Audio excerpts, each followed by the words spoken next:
Hello বন্ধুরা, আজকে একটা আবার মিনি ব্লগ নিয়ে তোমাদের সামনে চলে এসেছি। তো আজকে হচ্ছে শ্রাবণ মাসের সোমবার, মানে তৃতীয় সোমবার। তো প্রথম দুটো সোমবার আমি করতে পারিনি, তার জন্য এই সোমবারটা ঠিক করেছি যে আমি খুব ভালো করে করব। তো মন্দিরে গিয়ে পুজো দেব। তো মন্দিরে গিয়ে পুজো দেবার আগেই আমি ঘরের পুজোটা দিয়ে দিচ্ছিলাম।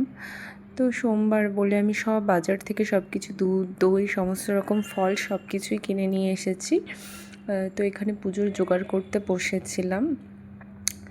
আর এই যে হাতে যে শাঁখা পলাটা আছে সেটা আজকেই পরে নিয়েছিলাম, যেহেতু সোমবার তার জন্য আজকে এটা পরেছিলাম।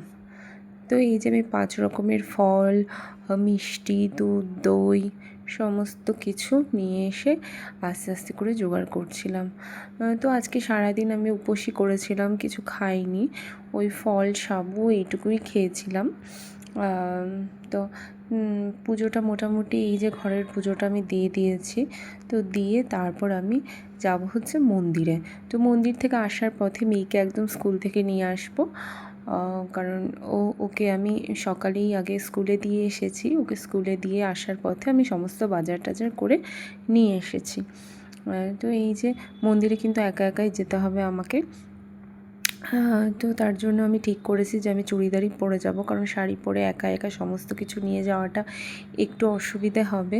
তো মন্দিরে গিয়ে তো ভেতরে তো ভিডিও করতে আমি পারিনি, তো কিছু ছবি আমি তুলেছি। এই যে ছবিটা, এটা যদিও মন্দিরের বাইরের ঠাকুরের ছবি, ভেতরেরটা আমি তুলতে পারিনি, তখন ওইখানে অ্যালাউ করেনি।